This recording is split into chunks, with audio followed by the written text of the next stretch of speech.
Good morning, everyone. My name is Brother Carl Ashcroft, and I am the Stake Emergency Prep. What is the committee chair? There you go. Welcome to our Antioch Stake Virtual Emergency Prep Fair. And for the next 2 hours, we're going to have the pleasure of hearing some expert advice and experience about emergency preparedness. A couple things about logistics before we get going. First of all, a prayer was held previous to this. So the speakers all met earlier and had a prayer. So we will not be having a prayer in this particular, at this time. Second thing, I want to let you know that this is being recorded and the recording has started. So anything you say is important, but it will also be recorded. I think most of you are muted. So if you'd like to comment or ask a question, use the chat window in Zoom. I will be monitoring the chat window. If there's time after the speakers, I'll relay those questions to the speakers during this session. And if there's not, then I'll pass those chat questions or comments on to the speakers after the fact. In Zoom, I want to suggest that you use the speaker view. So in mine, I know Zoom can appear different ways depending on what options you've chosen, but there's a view menu in the upper right-hand corner. Under view, I suggest you pick speaker instead of gallery. And that's because most people will have their video turned off and you really want to be focused on the person who's speaking. So go to the speaker view for the best viewing experience. To kick things off here, it's important to recognize that there are things that are urgent and things that are important, and they're not necessarily always the same. Emergency prep is one of those things that's very important, but doesn't seem urgent until an emergency occurs. And so we're here to put a little light on emergency prep to make it a little bit more urgent for the moment so we can do something to prepare. Our first speaker this morning will be President David Hull, who will be talking about the spiritual aspects of preparedness, and then sharing with us his 72-hour kit. So he'll be speaking about Ready, Set, Go. After President Hull, Sister Rene Conn will speak to us or share her experiences and thoughts about shelter in place, which in large part has to do with the air we breathe, but there are also some other aspects of it that Sister Conn will be sharing. At about 11 o'clock, Brother Bob Johns will share his experiences and expertise with water and where do you get water, how do you purify water, all those sorts of things. And at about 11:30, Brother Dale Roberts will speak to us about utilities in an emergency. So gas, electricity, water, how do you shut them off? How do you get more of it when you want it? Those sorts of things. And we'll close at about 11:55, 12 o'clock Pacific time. And so without further ado, President Hull, I turn the time over to you. Great. Thank you, Carl. Thank you for everyone who's joining. Appreciate your time this Saturday morning. Take a little time out to think about some things that are important. And as I like what you said, Carl, maybe not urgent at the moment, but could be. So in preparing and thinking about this, I wanted to talk a little bit about how these aspects, our physical world and our spiritual preparedness, are connected and what that means. So I have just a couple of slides. If President Fowler, if you could switch to those slides and maybe we could just review those. Let's go to the next one. And we see this and read in Doctrine and Covenants. This is the voice of the Lord. And it is unto the ends of the earth that all that will hear may hear. And it says, prepare ye for that which is to come. And then later in verse 17, wherefore I, the Lord, knowing the calamity which should come upon the inhabitants of the earth, called my servant Joseph Smith, Jr., and spake unto him from heaven and gave him commandments. So these are things that we have been taught and learned and have been shared for years for us to think about and prepare for what is coming. Go to the next slide. So if we talk about these foundational principles, this idea that our physical world and our spiritual world are connected, and we can think about how those things, and I have a couple just specific examples of how those things are connected. But it's something that we should be anxiously engaged in, a positive program of preparation. Hope is not a strategy, right? And so just waiting and it can be done by small steps. And I think that's the important part. What we want to encourage here is, Carl mentioned we have some experts. I would not consider myself an expert. I would consider myself just an average person that has tried to do a little bit at a time over a long period of time to do what I can when I can. And I think that's the main takeaway as we think about steps we can take physically to prepare, and then also spiritually. Let's go to the next slide. This was an interesting graphic I just wanted to share.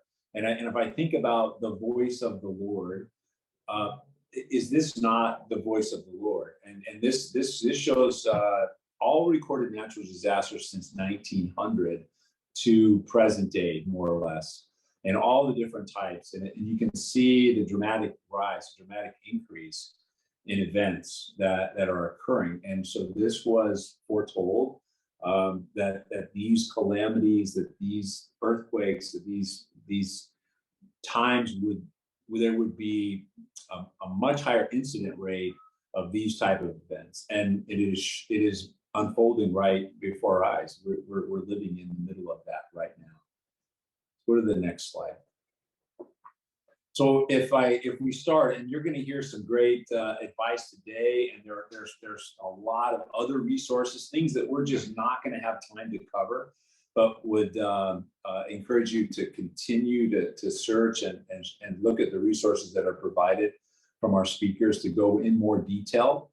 But look at the correlation as we start. We see and discuss the most important thing. One of the most important things is to have water. We can live for a long time without food, but not very long at all without water.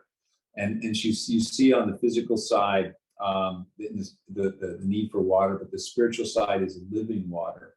It's a often referred to term in the scriptures that we hear, things that we need to have for our spirit as well. Most important. Next slide. So we talked about food, of course, and it's connected just like water to have it replenished on a regular basis. That we're doing things for our spirit. We're looking to our Heavenly Father. We're counting our blessings.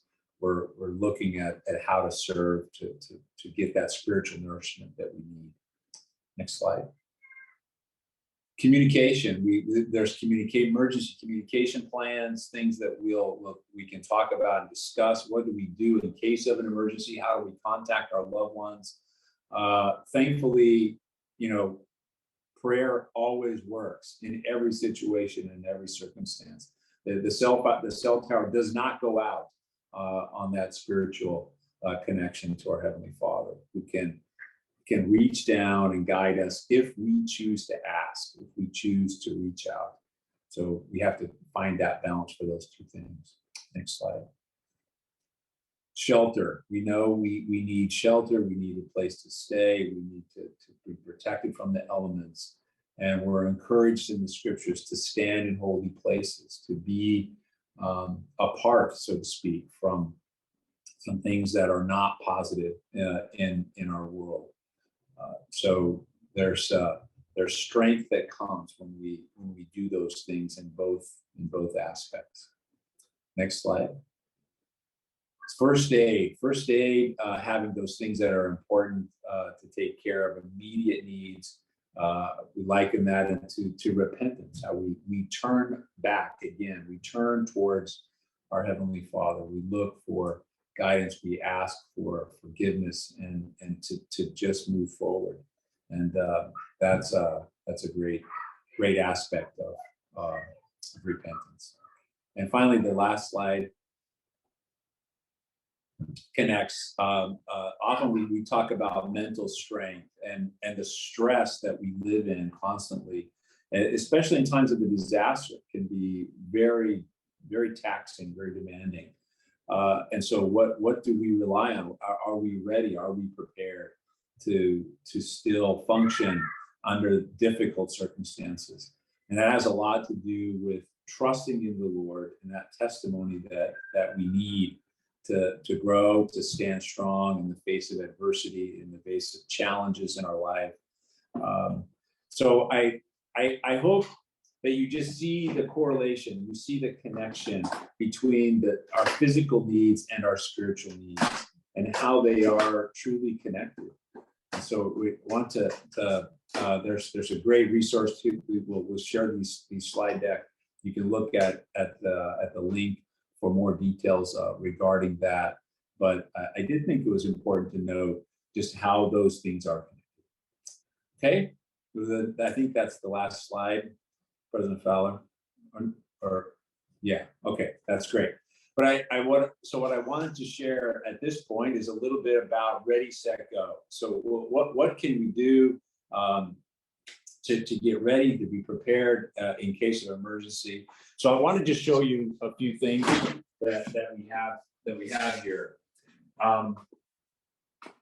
So what I want to show you is that this is the corner of my garage. I have the garage closed, but I put a backpack right here on the way out the door and kind of set it up on the wall.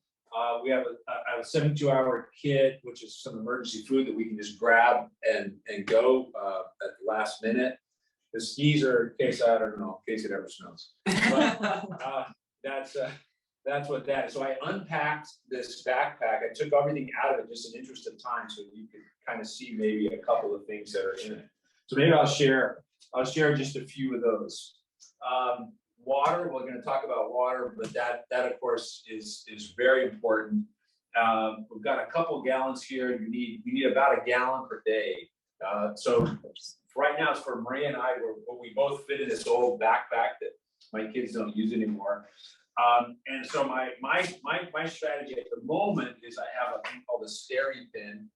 And the SteriPen, if we could find more water, if we needed it, I could sterilize the water that we could find maybe if this ran out after 3 days or so.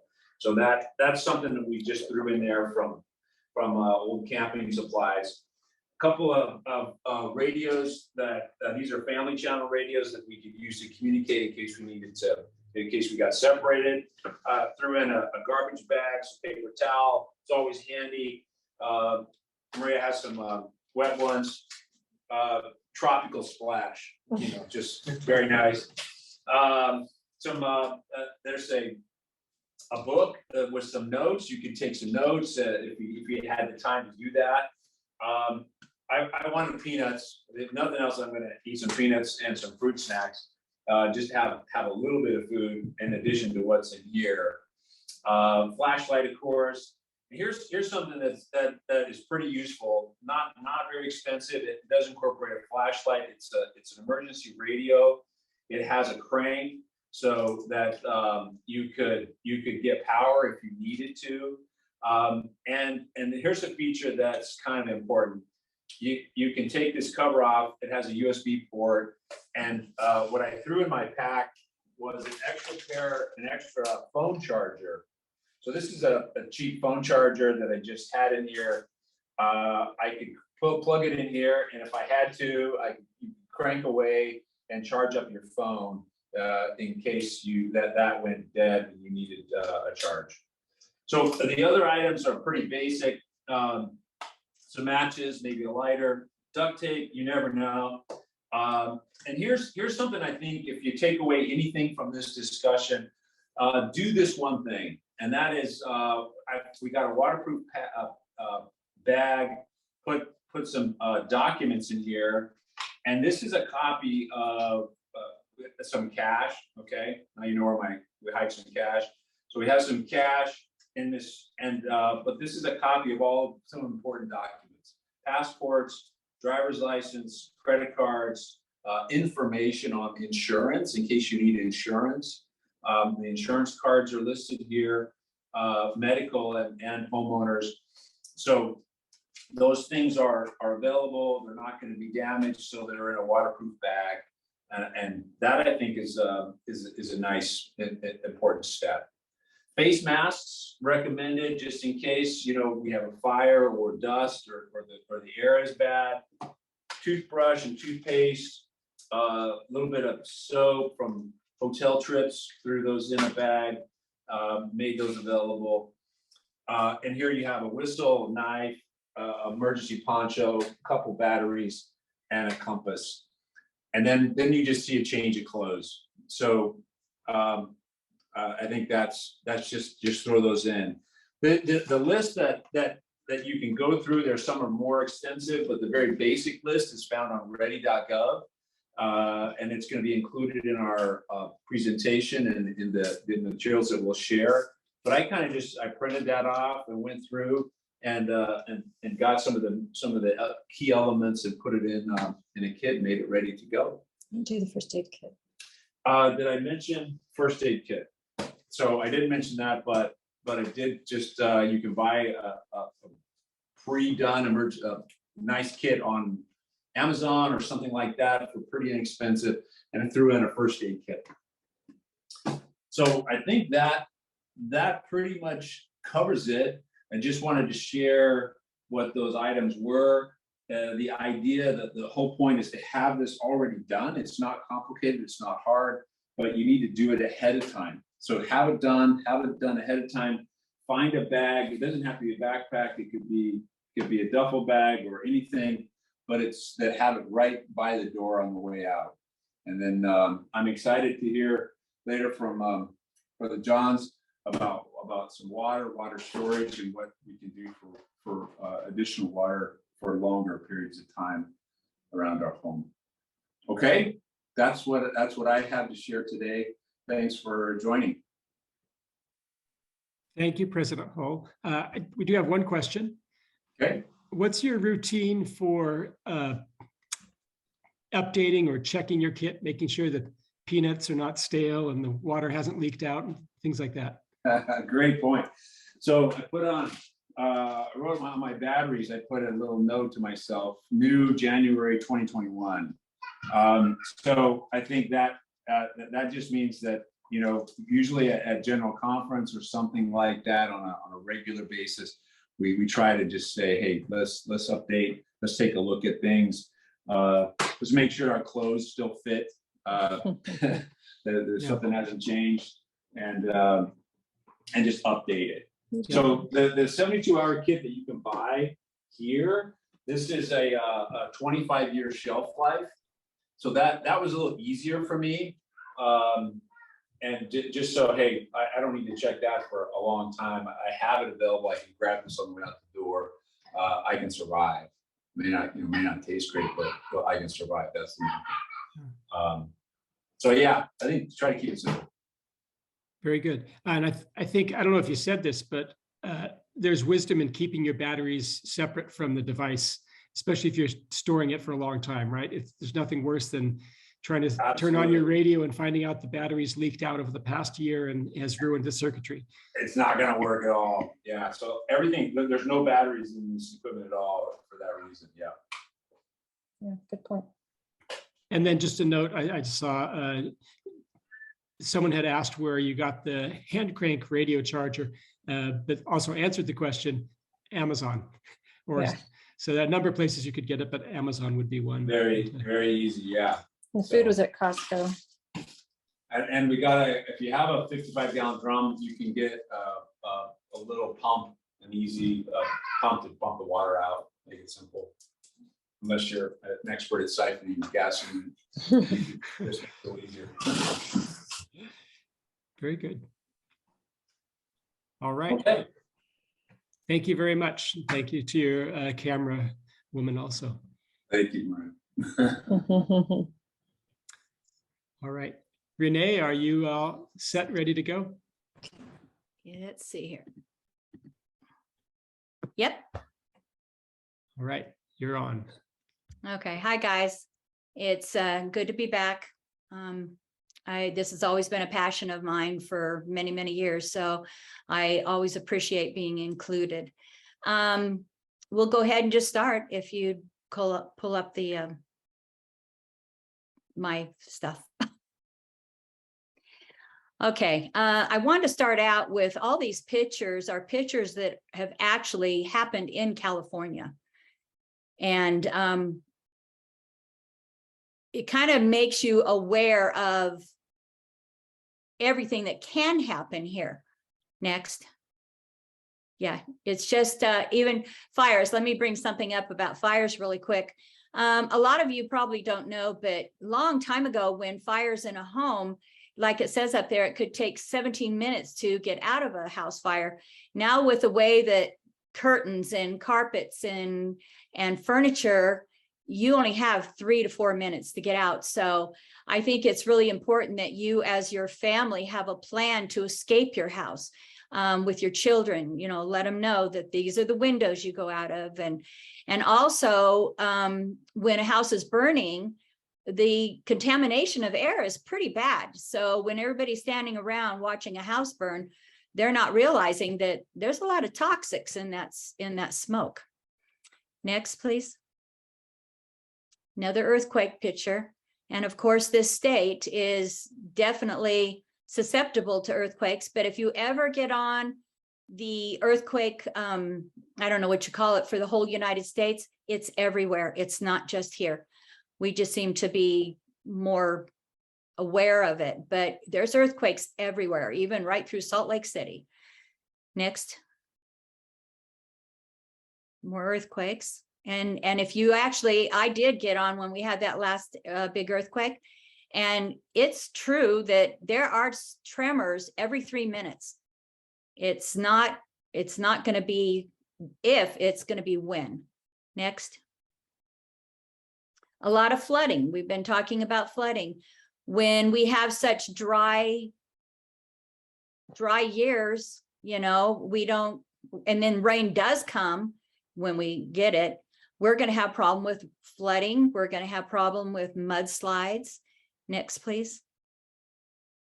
And there's a perfect example of all of a sudden we got water and our earth just can't handle it. Takes everything out of its path. Next. And mudslides.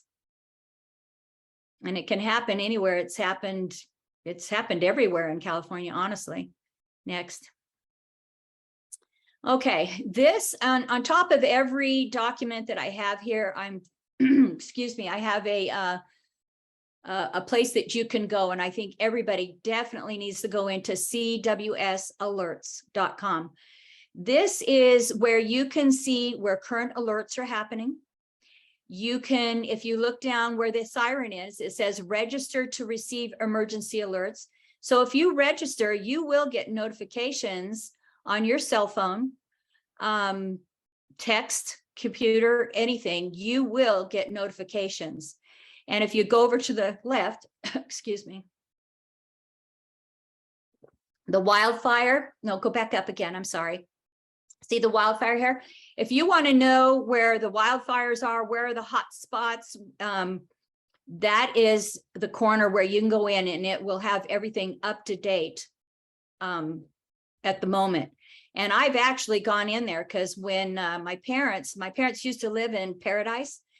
And when Paradise was went through that horrible fire, my parents wanted to know about their friends and their sisters and their cousins, you know. So I went in there quite a bit to try to get an update, and it's very on top of it. Next. Having trouble with my voice, sorry. Know your zone. If you go into this website, you can put in your address and it will have you dialed into a zone. And so if there is an emergency that's very specific to your area, this is where you would find specific to maybe your neighborhood. But this is definitely, be familiar with this. Next, please. The emergency alert system, the CWS is designed to provide information directly through media, and you will get that on your TVs. It will interrupt your TV and radio broadcast to deliver any major local or regional or national emergencies. The CWS uses federal systems that send text alerts to your smartphone. And you can actually go in there, and if you look, it says, what does a wireless emergency alert sound like? You can actually test that out. It will play it for you, so you will be aware when you do get an alert. And also, they have a lot of very frequently asked questions. So if you got an alert and you really want to know more updates on that particular alert you got, it will be down there at the in this website. And like, click here, click here. So next, please. That's just an example that you can get voice, text, email alert systems. Sirens, honestly, I don't know if we have any in Antioch or Brentwood anymore, but I know definitely where I work in Martinez, we do. And they test it out every Wednesday at 11 a.m. And if it isn't 11 a.m. on a Wednesday, then something's going on. And the sirens actually have different messages. So if you do have sirens around, it would be a good idea if you print it out so you know when it is the sirens going off, what possible hazard is going off in your area. One time at work, the siren went off and it was not a test. And none of us knew what it was for. And we're all running around because we're right there by the refinery. And our safety guy actually had to call and find out, okay, what is this alert for? And it actually was a shelter in place. We did have to stay in the office for several hours. So it's good for you guys to know what siren means what. But if you do hear a siren and it's not a test, the best first protective action is shelter, shut, and listen, and then find out what's going on. Next, please. And how he was talking about radios, there's different kinds of radios that you can get that will, that are specific to the National Weather Service to provide emergency alerts for you. If a tornado is coming, a hurricane, whatever, and we always say, hey, it can't happen here. It can. I don't know about hurricanes, but I have heard of tornadoes actually in California. So it'd be good to be on a radio, know what is happening in your area. Next. Okay, shelter in place. If you look up above, the website is, it'd be good for you to go in, and all these things can be printed, but if you need shelter in place, go into your home immediately or the nearest building, bring in pets if possible. Officials at the fire department, health department, and the Office of Emergency Services agree that in case of a chemical accident, those people who shelter indoors are much safer than those people who remain outside and are possibly exposed to chemicals. And when you're around refineries like we have been all through this Delta, chemical is usually what is going to be the problem. Once you get in, shut your doors, your windows, use your windows and door locks to use your locks because it creates a better seal. Make sure your vents and fireplace view are closed. Turn off your heating, ventilating, and air conditioning. Then what you want to do is you want to pick a specific room where if you're going to be stuck in there for 3 hours, 3 days, somewhere that you're going to have a bathroom and you have the ability to watch TV or have a radio.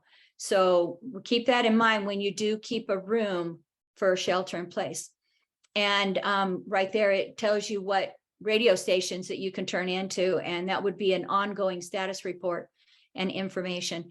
And they definitely tell you, do not use the telephone unless it's a life-threatening emergency, because when there is an emergency, people don't know what's going on. They're scared and they tie up the line, and they definitely don't want you to do that. And there's some links down there too, if you would like to get in and, you know, see videos and learn more. Next, please.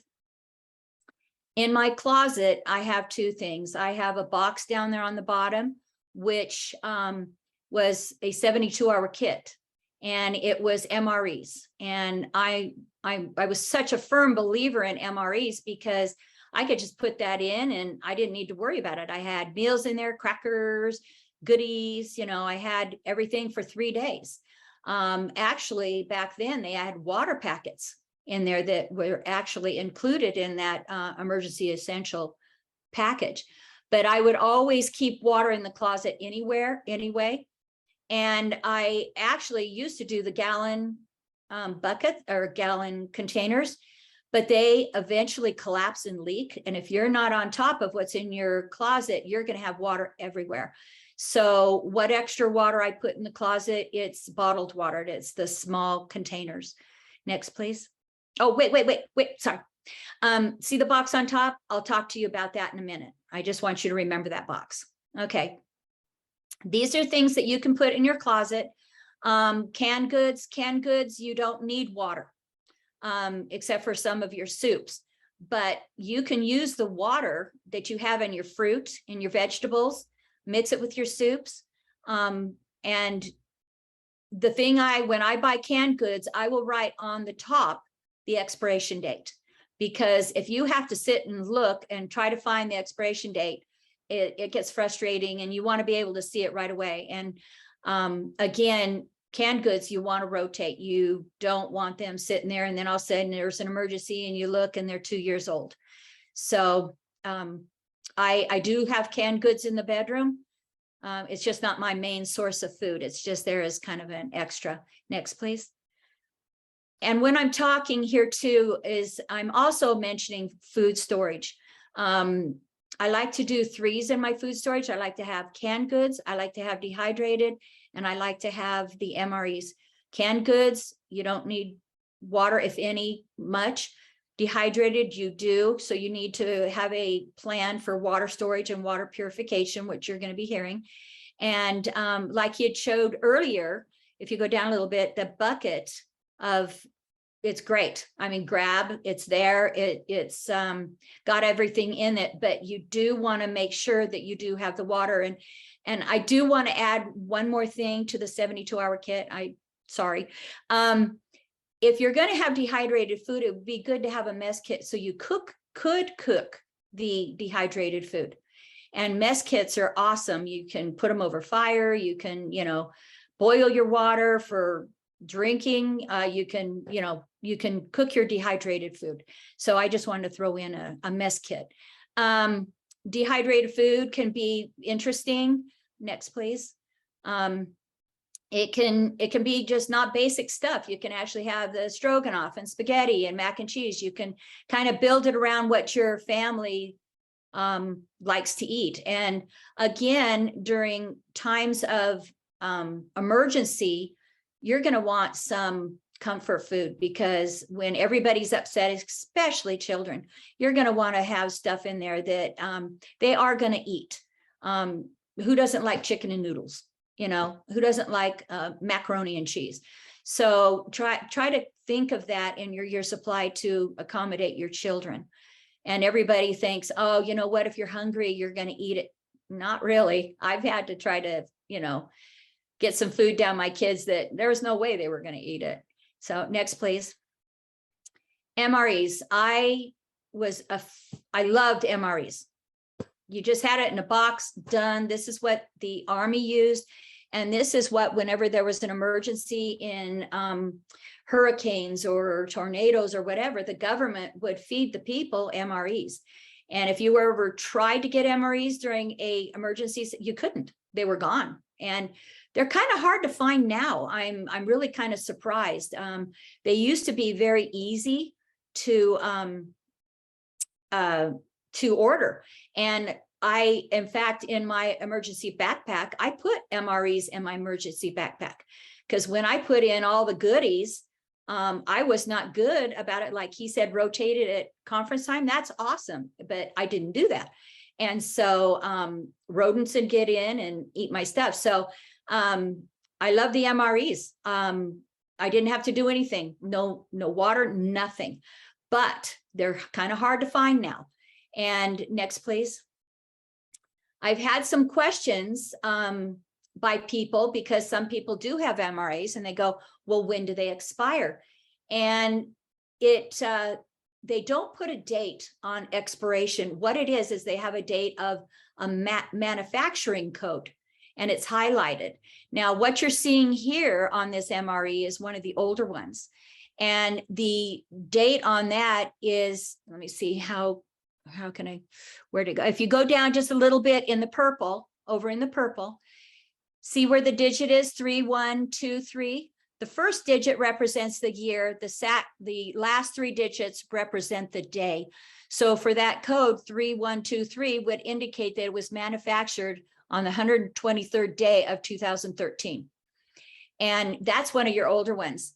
And if you could make that bigger again, real quick. An MRE will, if stored, when I was doing MREs, they told me years and years and years and years. And, but that's not necessarily so anymore. They're saying that an MRE would store 3 to 5 years if it's stored at 75 Fahrenheit or less. Temperature is everything. If you're storing stuff in a hot garage in the attic, the shelf life of anything is not going to last. So what they're saying typically is you put a date on your manufacturing, make sure that you're storing it in a cool location. I know some people, and I do not recommend this because I had tons of MREs and I looked it up really quick and they said 5 years. So I started throwing them away. I said, oh my gosh, look at the money I have wasted. And my mother bought thousands of dollars for all of us. And I started chucking them. And then I was hearing, oh, I kind of ate some of mine after 10 years, which I'm like, I don't know if I would do that.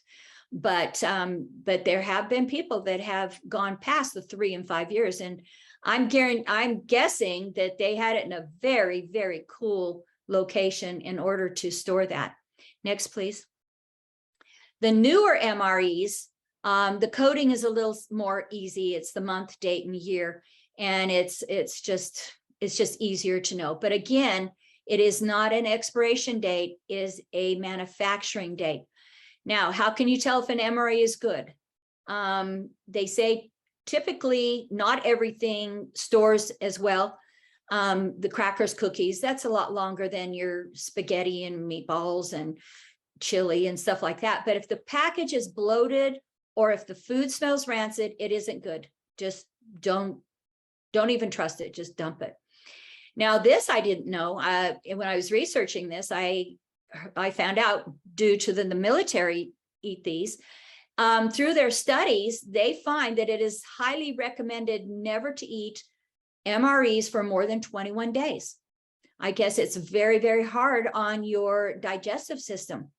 And that really surprised me because we've got those poor guys over there and that's what they're living off of. But I guess they're actually working on, well, they have been working on it. I'm just behind the schedule, but they're taking care of our soldiers. But if we do store MREs, I would definitely keep this in mind and integrate it with dehydrated and your canned goods. And down there, it's basically saying, well, what's in an MRE? And you've got your main entries, you've got side dishes, you've got spreads, you've got cookies, pound cakes, and they have candy, of course. You know, you can't have anything in a backpack or storage if you don't have candy. Next, please. A lot of people, when they're trying to get food together, whether it be for your storage, you know, for your supply, or whether it be in your room for 3 days, could be a week, you don't know. I really like this thing that was given to us a long, long time ago. It's creating a family emergency supply kit on to be done in 24 weeks. Simple, you're not putting out a ton of money every day, every week. And it kind of gives you some suggestions on what you should be packing. One thing that I have learned that I don't like to store anything with tomatoes for any length of time because of the acid in it. Also, some of your fruit. I have had boxes of fruit and tomato sauce in my garage and forgot about them, and they kind of explode. So you don't want that to happen. So I kind of stay away from that, or totally stay on top of it and rotate it. It's not hard to rotate. You just got to be aware of it. And like he said, every 6 months, hey, that's awesome. That would be a good thing to remember. You don't have to think, oh, did we do it or didn't we do it? You know, you did it last 6 months ago. Go down, please. A little bit more. Here's the checkoff list. It's really awesome. Week 1, this is what you get at a grocery store. This is what you get in a another store, I don't know, pet food, stuff like that. But it just is a really nice way to help you to be organized, not feel overwhelmed. And it helps you to pretty much get everything you're going to need, or maybe not everything, but the majority of what you need in case of emergency. And they said it can be done. It can be done. And as he goes down the list, I'm just showing you all the different days. And you can print this, you can check it off. It's a really nice checkoff system. I actually, at one point, did do this, not to the fullest extent, but because I'd had most of the stuff already, but I really did like giving this to people who were starting from scratch. Okay, keep going. There you go. Okay, now that box that was on top of my food, this is what was in that top box, except for the blue tarp. I didn't have a blue tarp, unfortunately. Well, I'll explain it in a minute. But what they want you to do is they want you to have your windows, your vents, your everything pre-cut. Have it all, do a couple of inches. If your window's 16 by 18, make them 2 inches more on each side. So when you tape it, you're going to get a good seal. Now, I actually used my plastic to do an art project for my grandson, and I forgot I did that. So when I took this picture, I just threw a tarp down. Do not use a tarp. Tarps are too heavy. There's no way that your duct tape is going to hold it up, and it's not going to hold a good seal. But I get the, excuse me, I get the plastic. I will go to the painter section of like Walmart, where they lay down plastic when they're painting. And that's where I'll get my rolls of plastic. And then I will have everything pre-cut. You don't need to worry about it. You just slap it up in the room and it's done. Have a pair of scissors just in case you have to make any kind of adjustments. Just have it available. Next, please. Here's a diagram of how to tape up your room. And they're basically saying, cover all your doors, your vents, your fans. And it's, again, a couple inches, wider than the window. They do recommend that it's 2.4 mil thick. And you can get that. They have all different kinds of thickness. So next, please. Okay, this is on air masks. Now I learned just from going online. And again, up at the top, you will find websites that you can go into, and I strongly suggest that you do. I work for an electrical company, and so we do a lot of work on hospitals, and OSHA is real, we deal with OSHA quite a bit. So that's the first thing I thought of, is to go in here, and it may be a little much for people, but it will actually give you some really good training videos. It will give you 7 steps to correctly wear a respirator. It will give you a lot of things that are pretty darn interesting. Next, please. And if you look over there onto the right, it says, respiratory protection training videos, enforcement. They've got them all in Spanish. They've got videos, like a ton of videos. I mean, it's a whole catalog of stuff if you want to go in there and just research it and just learn more. Next, please. What we're dealing with a lot now is wildfires, and people don't realize that wildfires are very harming, whether it's grass, it's I don't know, it can be very harming. And I'm actually going to read this. Wait, how much time do I have? Sorry. I didn't time very good, and oh, okay, I'm good. Wildfire smoke can irritate your eyes, nose, throat, and lungs. It can make you cough, wheeze, and can make it very hard to breathe. If you have lung disease or heart disease, inhaling wildfire smoke can be especially harmful. The most effective ways to protect yourself in wildfire smoke is to stay indoors. Limit your time outdoors, reduce physical activity. People who must be outside in a smoky air may benefit from wearing masks called, I hope I say this right, particulate respirators. Most people will find it difficult to wear the mask correctly. If the mask does not fit properly, it will provide little or no protection. Using masks can make it harder to breathe. Anyone with lung or heart disease should check with their healthcare provider before using any masks. Will a face mask protect me from wildfire smoke? If they're worn correctly, it may provide some protection by filtering out fine particles in the smoke. Masks do not help with hazardous gases in the smoke. So then it's asking you, well, what kind of mask should I get? And they were always saying N95, you know, for COVID, but it also works better for you for wildfire smoke. They are generally, we all are very aware that they are aware at hardware stores and pharmacies. And at one point they were very difficult to find because they were always sold out. So personally, I think being that we're not in such an urgent desire, you know, thing right now, I would buy N95s and put them so you do have them. So it should, you know, they will help. How do you use a face mask? You're always saying pictures, don't do this, don't do this. I learned more here about the way I've been using them. Some of the ways I was doing are not right. You're supposed to put the mask over your nose and under your chin with one strap clasped below your ears and one above. In other words, just one strap is not good enough. You're going to look over there and see the X through the one where it's only one strap. Adjust the mask so air can't get through the edges. If there's any leaking around the edges, it's going to allow unfiltered air to enter. Pinch the middle part of the mask tightly over the top of your nose. Follow the instructions on the package to make a tight seal face. Masks are best on clean shaven skin. Masks do not work for people with beards because they will not seal. Masks are not approved for children. I don't know what they recommend doing for kids. I guess they stay indoors.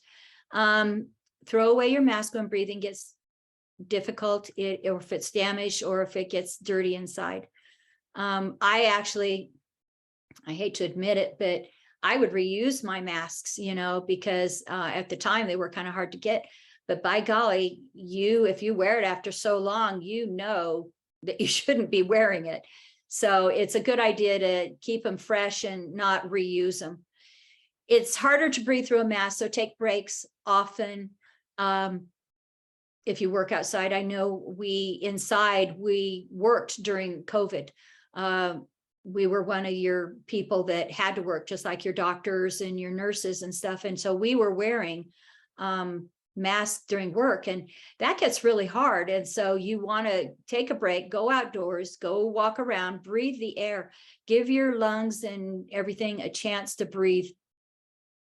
Well, that was during COVID, but if it is during smoke and stuff like that, don't. But yeah, so if you feel dizzy or sick, or to go to a less smoky area, take off your mask and get medical help if you don't feel better. Next, please. Let me see. This you can get online. It will give you a little bit more detail. I unfortunately did not give him the right one as to what covers what. So most of this, I'm going to read the things that I kind of have highlighted. If you go up just a little higher, there we go. An N95 is usually to protect the wearer from particles or from liquid contaminating the face. And then if you go down farther, down to barrier, and you've got all kinds of things to help you guys. You can click on each one of those, and it just lots of things to help you. Go to barrier face coverings. It says a barrier face covering provides a degree of filtration to reduce the amount of inhaled material. It will not be a substitute for N95 respirators and other filtering face pieces. So don't think that your homemade masks are going to do what an N95 does. And most of those, for like surgical masks, they're providing fluid barrier and particular material protection to the wearer. So it's not going to like protect you from everything. It's going to help reduce. Most of this is due to liquid droplets, splashes, big particles. So I would strongly recommend that you guys read this in detail and get a better understanding of all the different masks that you can. Let's see, I think we're down to the last page. Yeah. And then it gives you pictures of different masks that, and it gives you more, you know, this is loose fitting, this does this does this. So it would be a good idea if you guys studied this a little bit more. Okay, I think we're at the bottom. Thank you. So that's one thing I did want to bring up is people were talking about, oh my gosh, my mind just went blank. Of course, because it's not written down and I'm old. Filters in the home, air filters. What's good, what's not good. I hear a lot of different opinions on what they've purchased. I actually did look it up and said, is there a big difference between these big, super expensive ones and ones that aren't so expensive? And they said, really, you do pretty good with the cheaper. It will work. So I said, well, okay, well, I looked online, which you guys can do. What are the best air filters that you can buy that you could put in your room, that if, you know, or in your house. And they were pretty reasonably priced. They're like $119, not bad. And they said that they do a pretty good job for specifically a room, maybe not take care of your whole house, but it could definitely take care of a room. And it's important. I have a sister that has a problem with her lungs, and I am going to be looking into getting an air filter there because I know we're going to need it. Because when it was smoky outdoors, she could smell it like crazy, and it bothered her. So I'm going to have to do that. I've got just a little time. I know last year I told a couple of stories, but I think that they're important to share again. I was first introduced to emergency preparedness when I lived in Colorado and I was a young mother, and the Relief Society came knocking at the door and they said, hey, there's been an emergency. You have 3 minutes to gather everything that you can to take care of your family for 3 days. So I started running around and grabbed a garbage bag. I'm throwing in canned goods, can openers, toilet paper, I just food, you know, I was just throwing stuff in like crazy. And then we left. And then it hit me. My husband kept saying, because all the husbands knew about we were going to get kidnapped. And then it dawned on me, oh, that's why my husband kept saying, don't you think you should get dressed? You know, and that was a Saturday morning. And I'm thinking, why should I get dressed? But they took us to a home. And they had a real nice breakfast for us. And we talked about 72-hour kits. And then we all sat in a circle and everybody dumped out what they had collected in that 3 minutes. And that was the biggest eye opener. I could not believe. There was women who had curlers, makeup. There's some women that spent their 3 minutes getting dressed and fixing their hair. And I was blown away with that. I just couldn't believe that was more important. And when I dumped my bag, everybody thought, wow, you know, why did you think of all this? And because I'm thinking survival, I'm thinking, you know, take care of my family. Makeup ain't going to do it, and curlers aren't going to do it. And hello, who's got electric curlers that they're going to be using in an emergency? And my bag was not up to par. It could have been a lot better, but it was an effort and it was a start. And so at that time, I worked very hard on getting my 72-hour kits together to where it is a grab and go and I can take care of the family. And and that was my experience starting that. And then also one of our dear friends' daughters was getting married. And so as a wedding gift, I gave them a 72-hour kit. And my husband goes, Rene, that's kind of dumb, you know.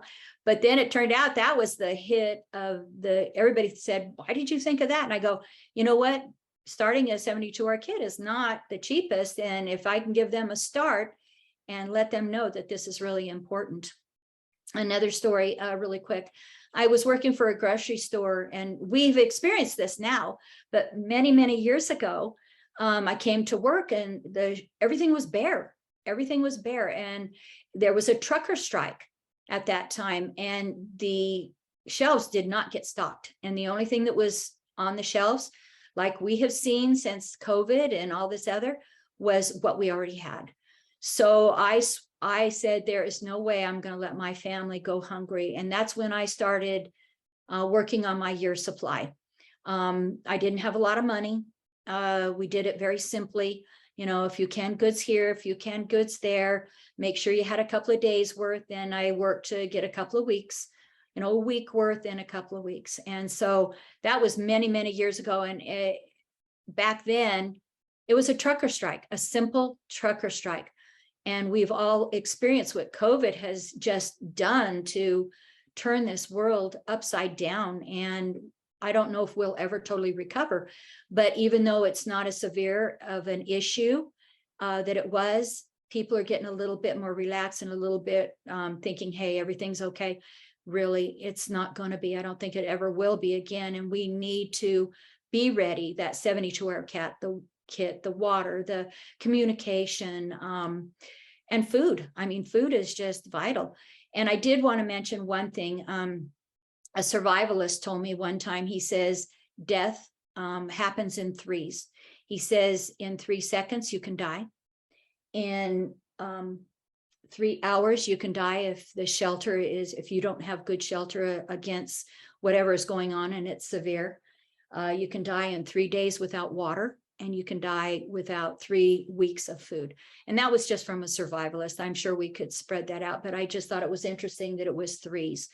And that water, I mean, breathing, water, shelter, food, that's what we need to be prepared for.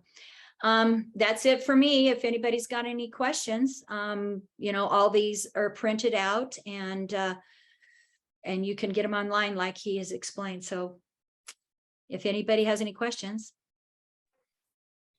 Thank you, Sister Conn. I didn't see any questions, but I did see a few comments, specifically around the MREs and how long you could eat them before your digestive system protests. So that was very interesting. Yeah, I didn't know that. I was glad I found that, because I'm such a promoter of MREs, and I should have known more about it, you know, before really promoting it. But I would stick with the 3 to 5 years to be safe. Yep, very good, great information. And I'll say this again before we're done, but all of this recording of this meeting, as well as the materials that are referenced in the speakers' presentations, will be made available to everyone after the fact. So you showed us some really good things, and a few websites. CWS alerts. Huge. I did go there .com, which is the Contra Costa County Sheriff's Department, I believe. Very good. Thank Okay. you. Well, thank you for having me. All right, thank you. Our next speaker will be Brother Bob Johns, who's going to make a presentation to us about water, and where do you get it and how do you treat it? Thank you. Thanks, everyone. It's good to be here with you. I've enjoyed what I've learned so far, and I get to talk to you about water. President Fowler, can you cue up that video, please?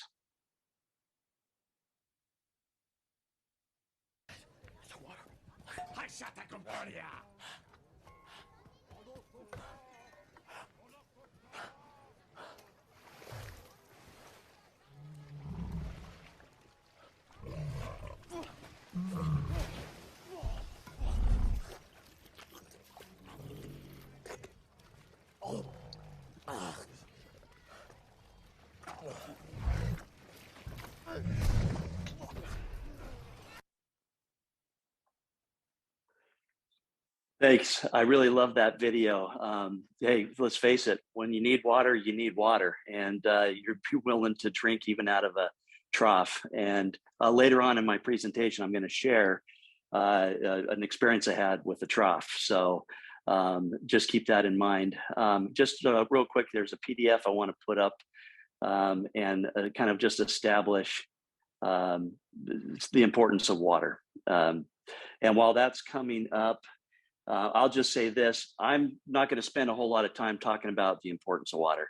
I think everyone here knows that it's just critical. It's already been referenced a few times. And so anyways, and if it doesn't come up, I can just kind of talk to it. It's pretty simple. I see that it's trying to load. But basically, if it does come up, what it's going to show is that it's important to have 1 gallon per person per day of water. And what you would need that water for is not only for drinking, but also for cooking and for sanitation, for other reasons like that. So if we can just agree to that, that's kind of a minimum. Now, some people are going to need more, and some people could get away with less. But that's the general rule of thumb. And then also, no, we cannot see the PDF. But in fact, you know what? You don't even. You can probably skip it. I'll just talk to the rest of it. The other part on that PDF that's not showing up is that besides the 1 gallon of water per person, that it's recommended that everyone keeps on hand 2-week supply. So that would be 14 gallons per person on a 2-week supply. So with all that said, you, my friends, you can research as good as me. If you want to learn about any topic on water, you can go on Google and you can do it just as good as me. If you want to purchase something, you're probably all better shoppers than me. You probably find even better deals out there. So I kind of thought to myself, well, what would make me a good candidate for leading this discussion on water? And then I thought back to the last 25 years. I actually do have quite a bit of experience with water storage. And so I want to kind of share, what we've done and how we've transitioned. So in a nutshell, we moved from a home we lived in for 20 years where we had city water.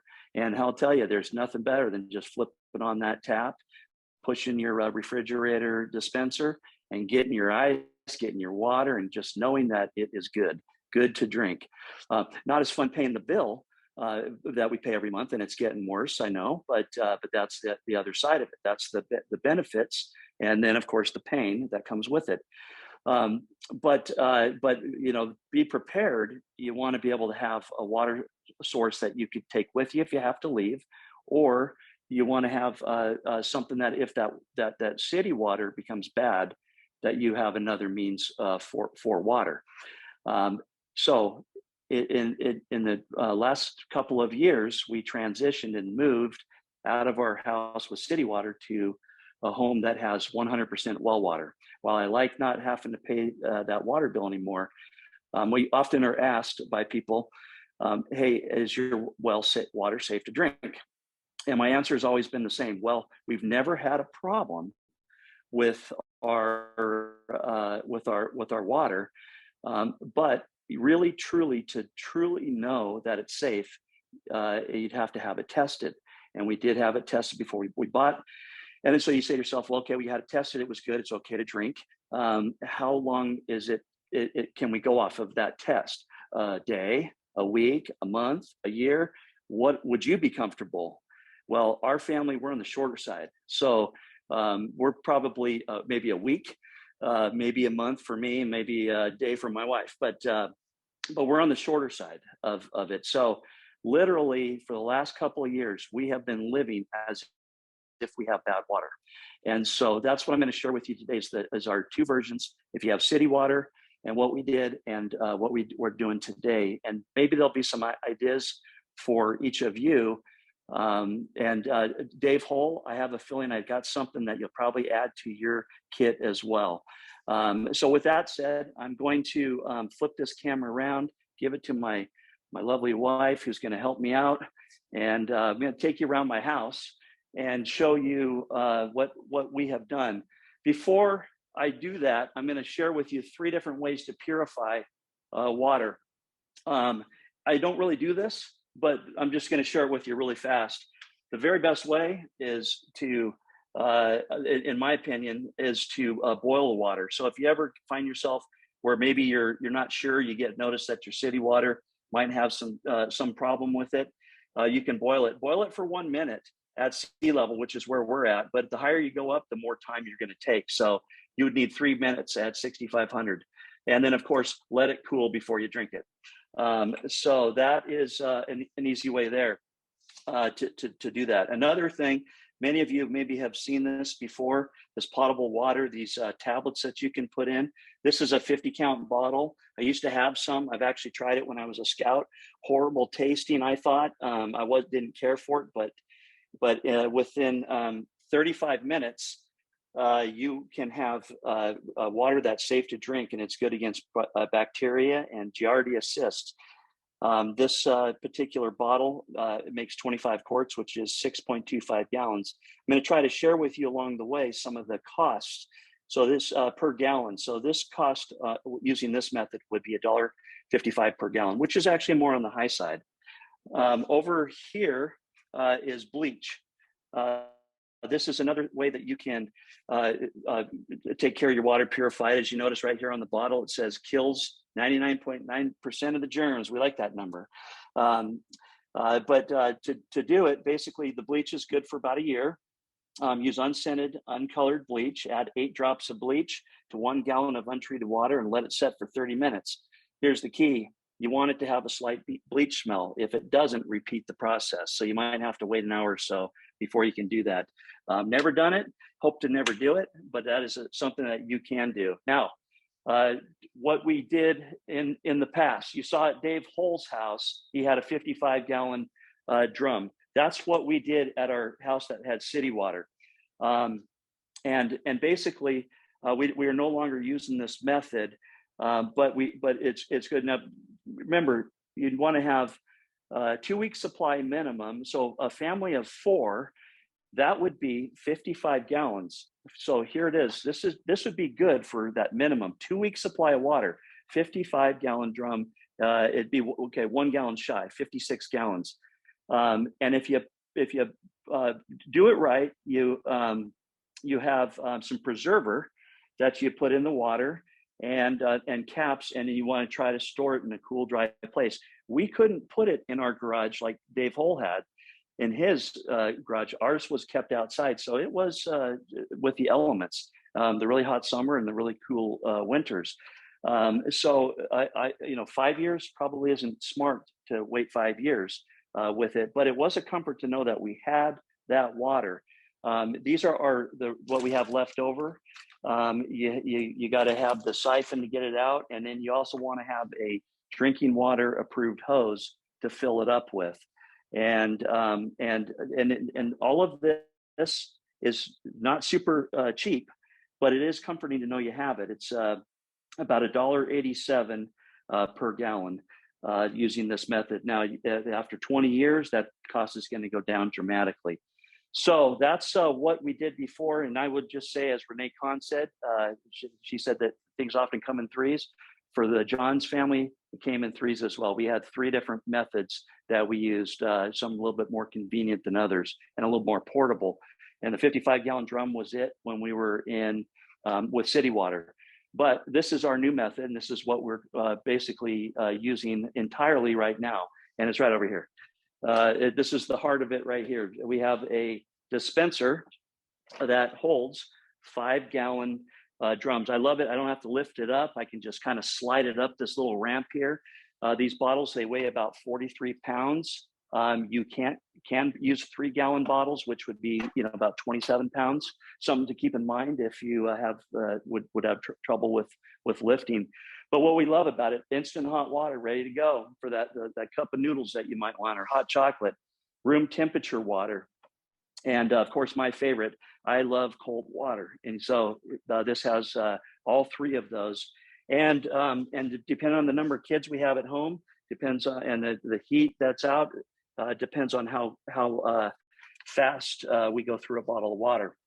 But this particular unit, just to give you an idea, we got it to basically pay for itself. And the reason why is we had it for about close to 2 years, where we were still at our other house. And what I did was I went and I bought a bunch of 5-gallon jugs at Walmart. And this gives you an idea. At Walmart's current prices right now, if you were to get just a little over $225 for the dispenser and the jugs initially to start, and you had 4 of them, in the first year it'd be 95 cents per gallon. So even with that, that's cheaper than the 55-gallon drum. And then after 5 years, it drops down to 19 cents per gallon. Now, if you're saying to yourself, I don't have room in my house, nor do I even care to have a dispenser, well, that is okay. Let me give you an example that you might consider. And the reason why I say these 5-gallon, I'm a big fan of the 5-gallon, is while they are on the heavy side, they are portable. You can't take a 55-gallon drum with you. Those weigh about close to 500 pounds, but you can take a few of these and throw them into your car if you needed to. But it cost at Walmart right now, it's $13.44 when you first buy it full of water. And if you wanted to do refills there, it'd be $7.44. This has a 2-year shelf life with these bottles, is what I've kind of researched. And if you were just to buy 4 jugs of water, and then you were to drink it warm and what have you, didn't need a dispenser, it instantly starts out at 22 cents per gallon. And in 5 years doing this method, if you were to rotate, it would be 4 cents a gallon. Now, you're saying, how did I get this to be paid for? And how do you get this cheap? Right over here. This is what I did when we were in our house with the city water. I would take about 4 of them at a time. I'd bring them over, drop 2 and 1 in each sink, and I just fill it up. Our tap was actually easier at our other house. It would kind of wedge in, and I could walk away from it and just fill it up. And if that just doesn't work for you, make sure you use a safe hose for that. Our well actually broke at one point, and we have this from our camping days. What I like about this is you can put it by the sink, and you don't need somebody to hold the button for you, and you can wash your hands, wash your sink. So if you have something like that, that's great to have. So this is one of our 3 methods. I'll show you real fast over here. Our storage of the bottles, and you do have to give up space. Hey, Dave Hull's got a 55-gallon drum in his garage taking space. So this is what we've got right here. I tend to keep 13 bottles just right here. I'm using a few of them for my presentation. You could get one of these racks, and it holds 5 5-gallon jugs. And I just grab it and I take it in, swap it out, and bring the empty it out here.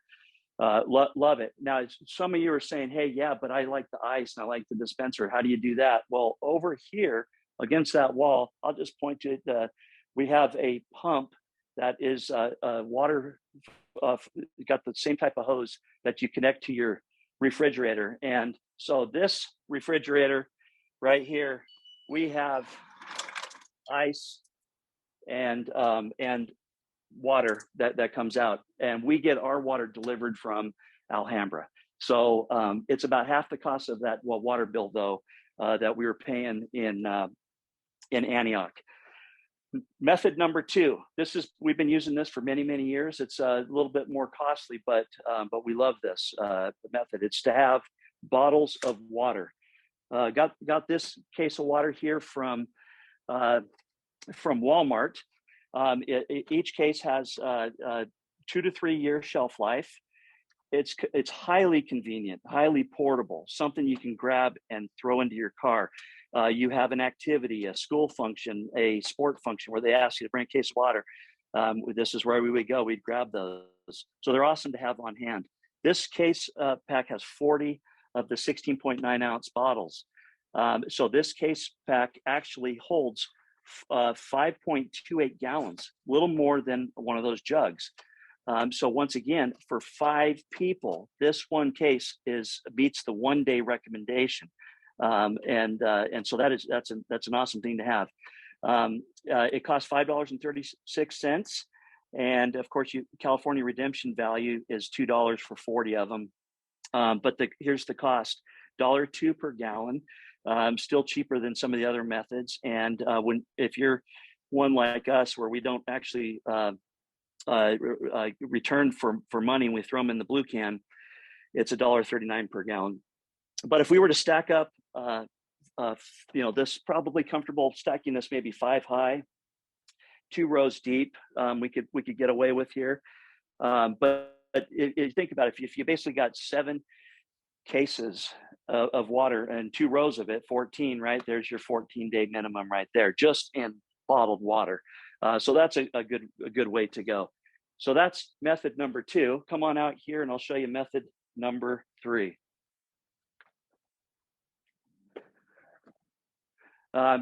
Before I show you method number 3, let me just share, if you did consider maybe having a few of these jugs, and it'd probably be a run on at Walmart here. I'm sure I'm selling them really good, aren't I?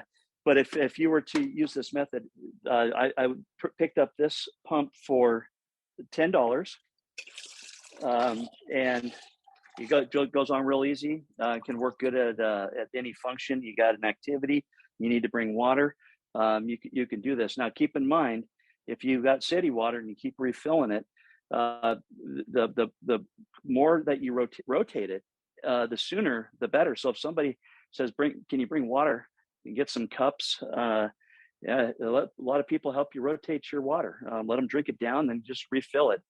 I think, I don't know exactly what the cost is per gallon, but I think it's important to say your city water that you have, it's like 0.007 or 0.009, under a penny per gallon. Okay, so you're very fortunate to have that water coming out so conveniently out of your tap. It's just, what are you going to do? How are you going to store the water in the event that you have a problem with that water, or if you have to leave your house, fire, or earthquake damages your house, some evacuation of some kind, and so that really cheap gallons per water, it's not very useful if you have those circumstances come up. And hey, this is an emergency preparedness, right? So that's what this would be maybe a good method possibly as well. Now this is another, it's just a stand. It comes with 2 different size spigots that you can use, gravity fed. So it's just another way, and it's another way you can get your drinking water, and you don't need to have the dispenser, which our dispenser, we paid $160 for our dispenser. So come on over here and I'll show you method number 3. And this is something that we've been using for many, many years. And it's a water purifier. In fact, let me swap sides here with you. Okay, so this is, before I share what I've been using, there is actually 2 methods that, well, one's basically the same, but this I was very impressed with. Let me show you this. This is called Life Straw. And how many of you look at reviews? I do when I'm shopping. I don't think I can recall ever seeing something like this. 99,163 reviews, and it's a 4.8 stars. It's incredibly recommended. This is good to basically, you just use it like a straw wherever you're at, and you can drink through it. I did see a video where a guy rubber banded a bag and gravity fed it into a container, but it is good against bacteria, giardia, and this is just absolutely amazing. 1 straw is good for 1,000 gallons. Now, if you take care of it and do backwashing with it and what have you on any of these filters, they even say it can even go more than that. If you got a bunch of dirty water, it'll muck it up really quick. You could get less, but if you take care of it, they say you get 1,000 gallons, which it breaks down to 2 cents per gallon. That is incredible. Now I I loved my other method so much I didn't consider getting it. But then when I saw that they had a 4-pack right now for 30% off, I bought 4 of them, $35.01 or $8.75 each. Dave Hull, got to put a couple of those into your bag. I'm telling you, that's it's a good thing. 1,000 gallons, and it's something so easy to carry. So these I have a feeling are going to be my family is going to get these in their Christmas gifts or stocking stuffers. So give me a chance to buy them out first before you guys do it. But if at this price, that's like a cent. It's 1 cent per gallon. Okay. Now, this right here, I'm not going to spend too much time on this. This is a very popular brand of a pump. What I like about the pumps is, unlike the straw, is you can fill up containers with it. I've gone on many backpacking trips and seen this brand out there. This particular brand, it's good also for all the same things, but it's one cartridge is, and you can replace the cartridge, is good for 300 gallons. So it's about 23 cents per gallon, but it's really good for filling up a lot of containers. Now, I've used this particular unit for many years on many campouts and on many hikes. And I'll tell you a story. The first time that I used this, I was on a camping trip. We went in the hot summer behind Black Diamond mines, and it came time to filling up our water. Well, I hadn't used it yet, but I did do this blue dye test. That's what they tell you to do. And so I was feeling good that it worked. And I went over to a trough, just like that video. Went over to a trough, and inside it was mossy edges. You could see stuff growing. It literally had tadpoles swimming in it. And I dropped this in, and I love this unit because this bottle screws on it. And I'll just kind of show you how this works. You basically just pump it in, and I did this with the boys that I was with, and try not to wiggle everything too much, but it's actually pretty easy to fill this up. But you can see what that blue water. This is the way we test it. You take that blue water, and oh, by the way, this was 100% well water. I didn't use any of the Alhambra water, but I took the water that I pumped out of that trough, and I said, I'm going for it, which I did. Nah, just kidding. It's actually not that bad. But here's the thing. It became almost like a dare, and every single one, there were about 12 boys between 12 and 14. All but one tried it, and all but one leader tried the water. And the nice thing is the next day, Sunday, every one of us were at our church meetings. So my friends, that's it for my presentation. I hope I've given you some ideas of things that you can do. Just keep in mind that there's, you want to have that enough water for your family.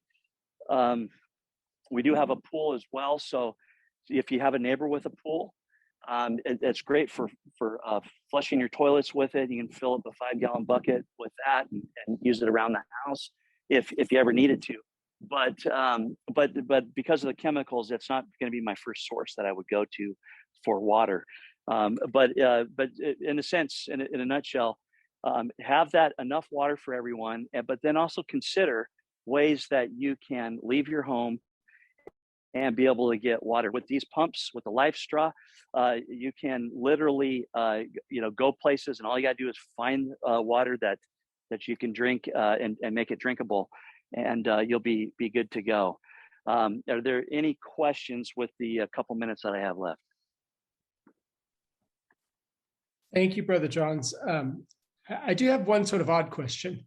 If you're refilling the 5-gallon jugs, have Yes. you ever had a problem with algae growing in your stored water?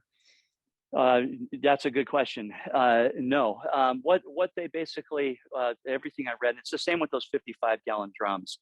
what you want to do is you want to fill those up and just have an airtight seal.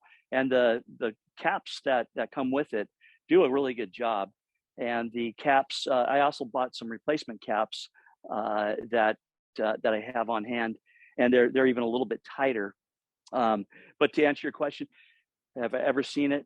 Not even close. I think it would take probably a year or two before we would have that experience, and we have rotated our water,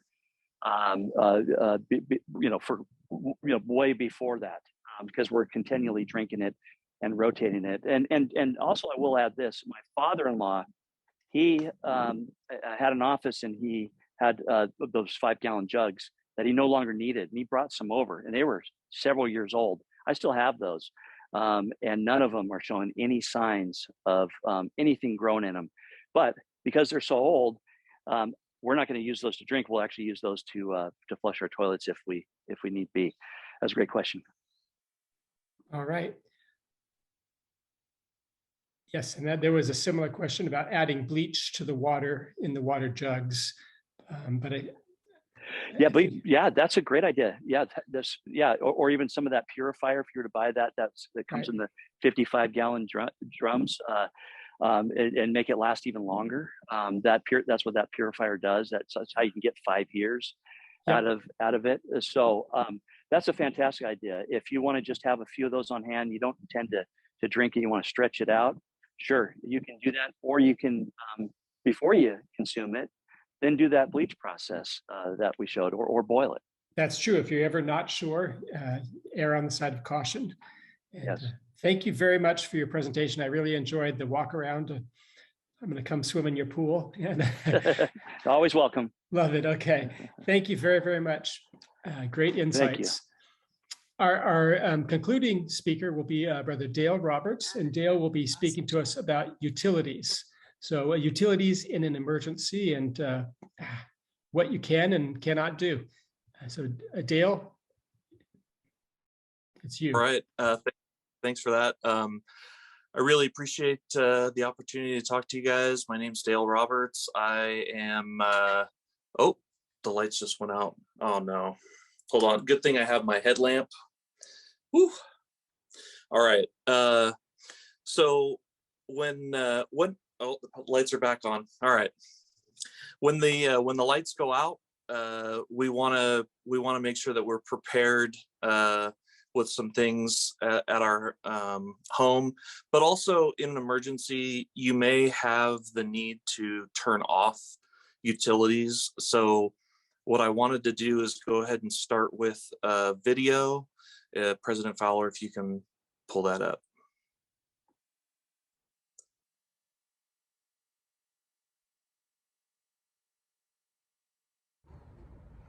Hi everybody, my name is Dale Roberts and I'm doing Out Goes the Lights.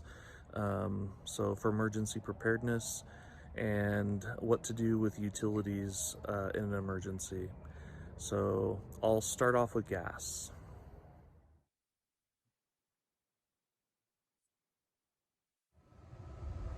All right, so I'm actually at my sister's house out in Utah, and their setup for their gas meters look a little bit different in California with PG&E, but it's basically the same. So I'm going to show you how to turn your gas off.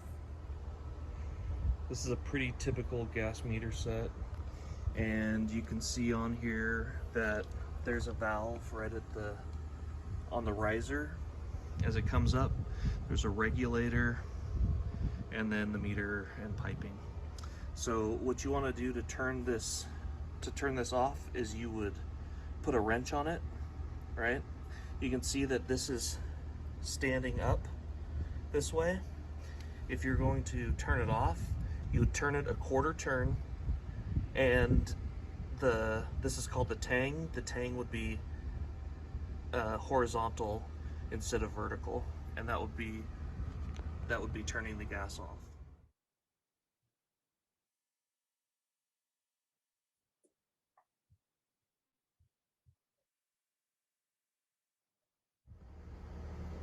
All right, this is an electric meter, and I'm gonna go ahead and open it up with this one. It's fairly tall. It's got this latch at the bottom. These are all a little bit different, but this one actually has this part of this latch swings around, which allows this to lower down, and then it'll open up. And some of these can be hard to open, but once you do get it open, you'll find that there's typically just a main breaker. Some panels you'll have in these other slots, you'll have breakers that go to other areas of the home, but a lot of these are set up just with the main breaker in the outside panel, and they'll have sub panels inside. Turning off the power is as easy as the flip of a switch.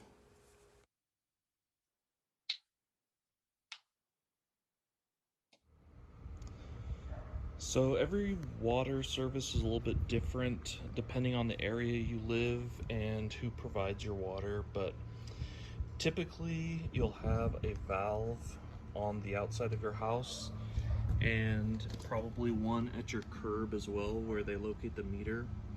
But you can see right here that this water line comes in and it's got valves on here that you can shut your water off from right outside the house. In this location that I'm at right now, their water meter boxes are actually pretty sturdy, and they're secured with this 5-star bolt. So I'm not going to open that up, but you would typically find in there another valve along with the meter that it should be able to be turned off as well.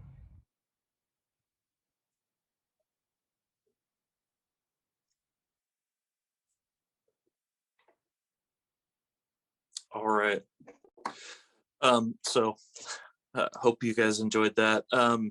So there are a few things. I have some notes I want to go over.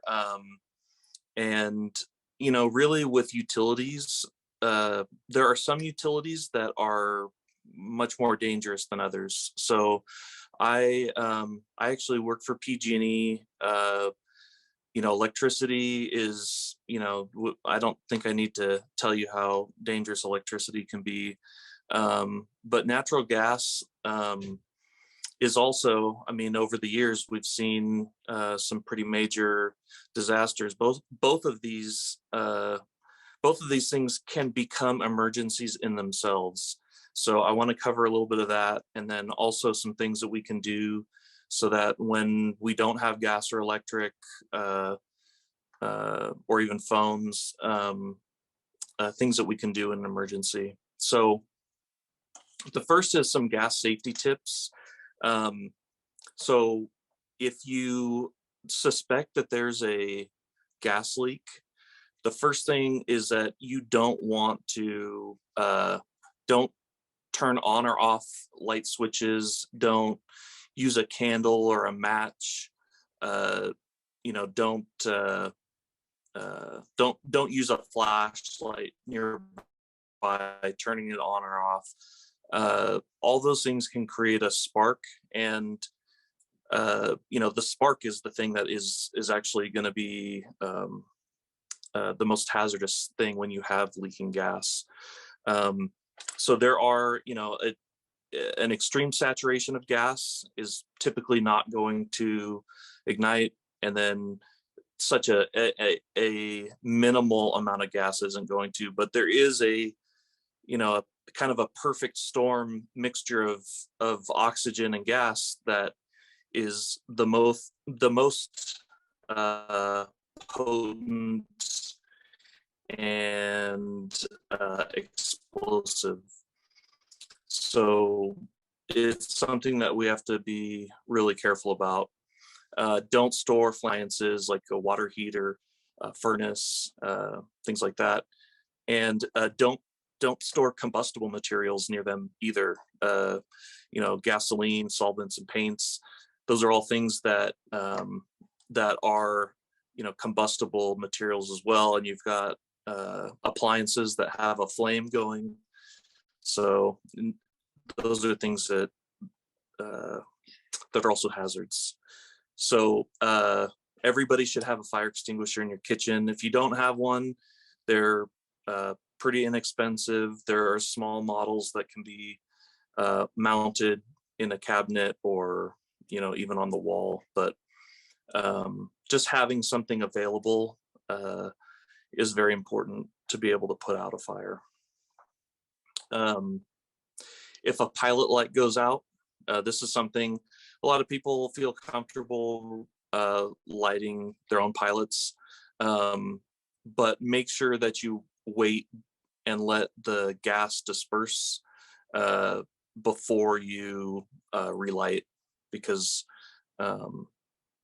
that can be something that can actually kind of flash and harm you, burn you.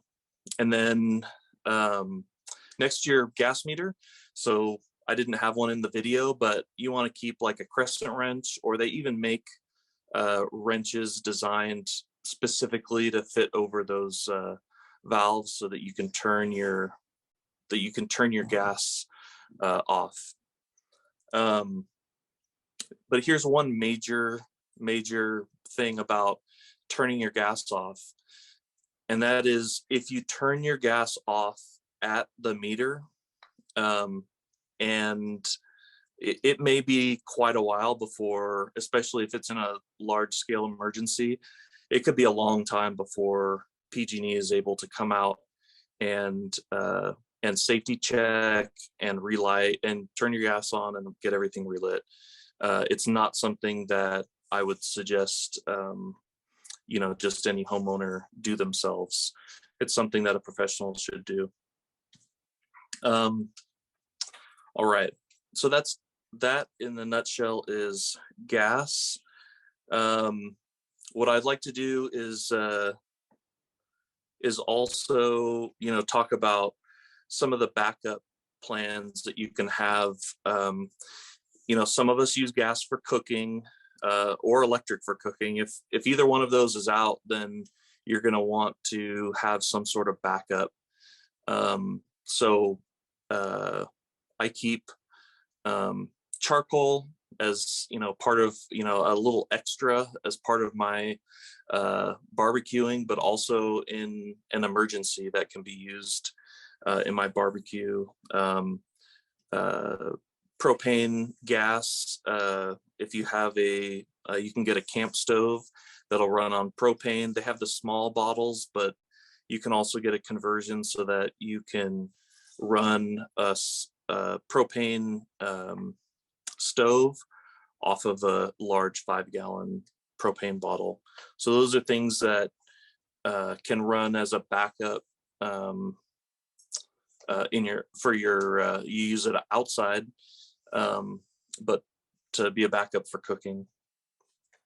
All right, so as far as electric goes, the good thing about electricity is that it's easy to shut off and to turn back on.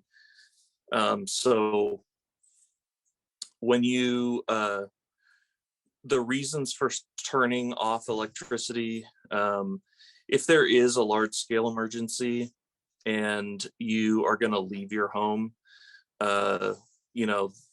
depending on what the emergency is, it's possible that you could have that something else might happen to your home. If there could be damage, there could be other things. It's something that you might consider is turning off the electricity.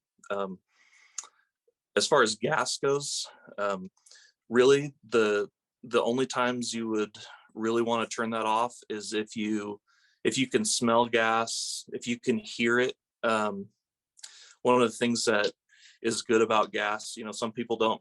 I have worked around gas so many years that it doesn't bother me at all. It doesn't. Sometimes it takes me a while to really smell it. But if you, and a lot of people don't really know what gas smells like. It's got a very sulfuric smell odor to it. We use an odorant called mercaptan, because it's naturally occurring, it doesn't have an odor. So we add that so that when it's leaking, you can smell it. So if it's leaking, if you can hear it, hissing or blowing,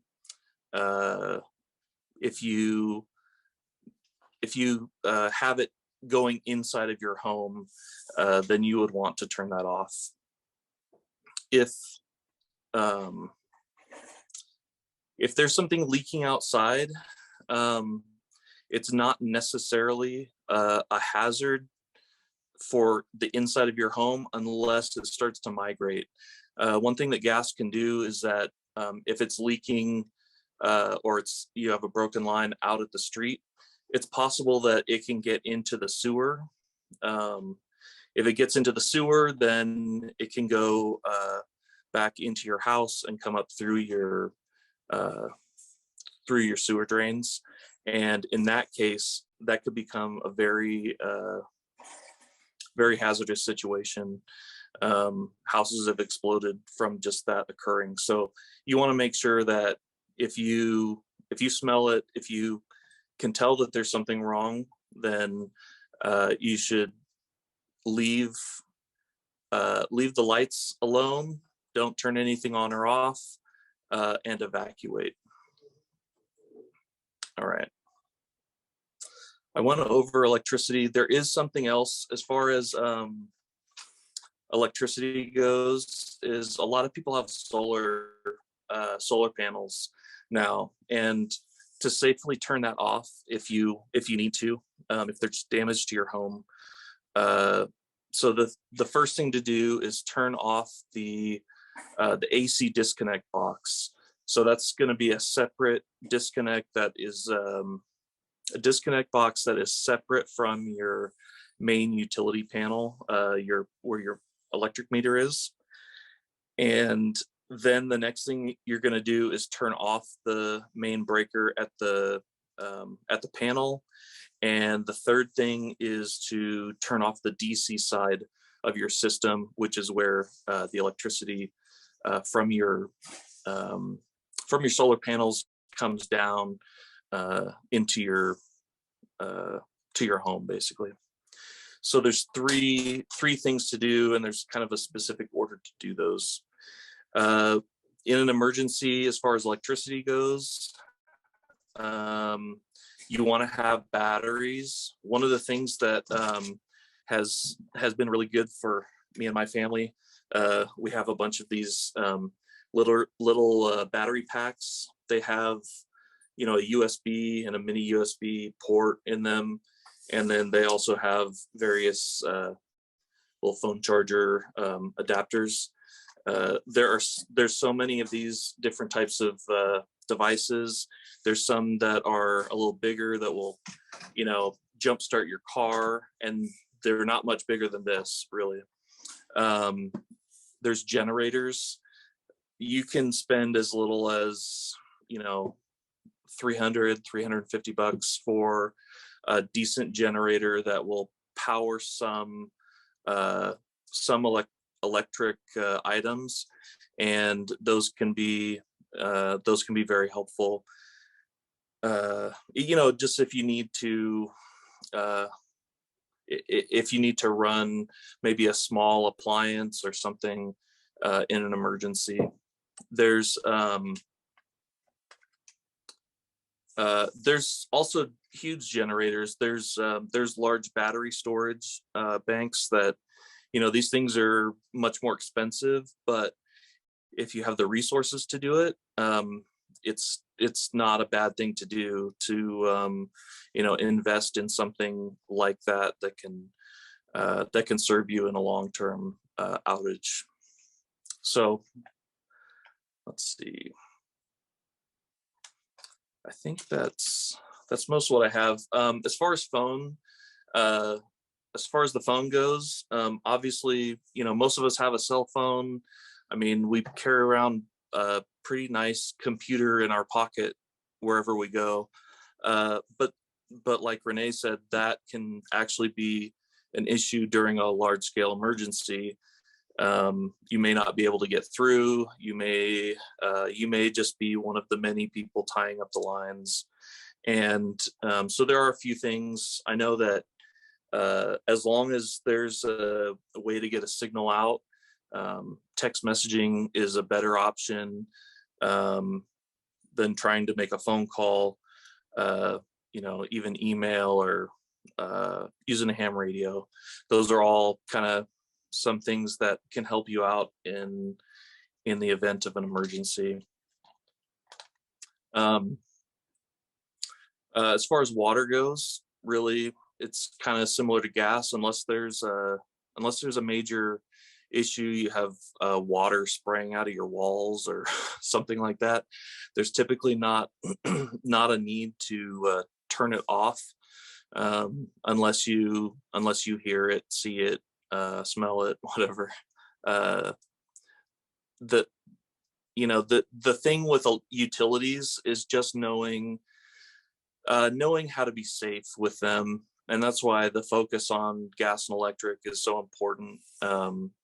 It's we have these are dangerous commodities, and there's something that we should be thankful for and respect, and also have a healthy enough fear that we treat them the right way. So I think that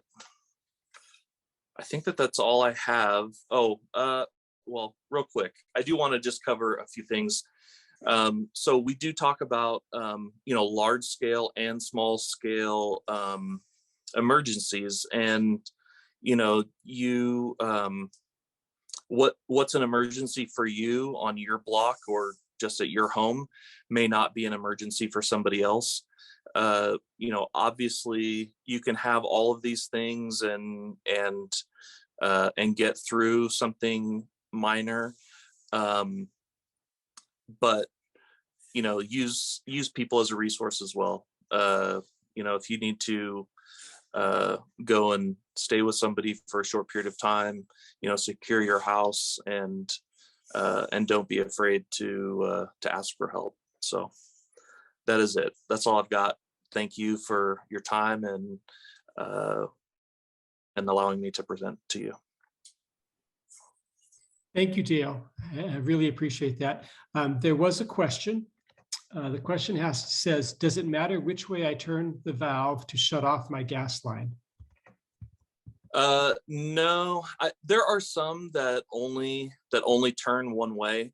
Like the valve that was in the video is one that has it's got like holes in it so that they can lock it. So if they have to turn your gas off, they can lock the gas off. So it's pretty easy to see which way it'll go. Most of the valves that PG&E uses or has used in the past don't have things like that on it, and usually the older style valves you can turn either way. There are some that if you try to turn it to if your wrench is pointing up, if you try to turn it to the left, it won't go, and if you turn it to the right, it will. So there are some differences with them, but for the most part, you can turn them either way, as long as what's called the tang of the valve, as long as it's horizontal to the way that the pipe is going, then your gas should be off. But like I said, be careful about that. There have been people that turn their gas off really for no reason, and it takes a long time sometimes to get it turned back on. So I see. Yeah, because then things like your furnace or your water heater or your stove, anything that's running on gas, may need to be relit, or I don't know, I'm not a gas guy, but maybe you get air in the lines instead of gas, things like that. Right. So that's one of the major things is they have to purge the air out of the lines. They also have to do safety checks on the appliances. And, if you were to go ahead and do that yourself, you may do something wrong, and, that would be really disastrous. Thank you, Dale. One thing I took away from your talk was that water as a utility, water is probably not going to kill you, right? Whereas gas and electric actually is a little bit dangerous. So you want to be well aware of what that can do. I'll just add my own comment. I took photographs of my gas, electric, and water valves outside and inside my home, and I printed them and put labels on them. My thinking was, if I'm not home and someone in my family calls and says, hey, how do I do this? How do I turn it off? I don't want to be trying to describe it to them over the phone. I want to say, go open that binder and look at the picture. And there's a diagram to show you which valve to turn and how to do it. And in the case of solar panels, what the order of that, the sequence is. So that's just a tip that I had. I printed it out, put it in my family's emergency binder. All right, that's awesome. All right. A couple things just, and then we'll wrap it up here. First of all, thank you. Brother John says, by the way, he's sending 2 life straws with his daughter on her mission to Mexico. Excellent. Good tips. I want to thank all of the presenters today, the speakers. I especially want to call out Sister Conn and Brother Roberts, who joined us from Utah, and so they're actually out of the state and doing other things today, family activities and such, and they took the time to be with us, and I really appreciate that. I also want to thank those who helped our presenters and President Fowler for helping set this up. And we will make the recording available. There's a web address in the chat window. That web address will take you to the materials that were presented today and the link to the recording. I'm going to also try to get that link put into our ward bulletin so that everyone in the stake has access to it. But with that, if there's nothing else to say, I want to thank you all for attending and thank the presenters and wish you safety and health, and enjoy the rest of your Saturday. Thank you. Thank you, Carl. Thanks, everybody.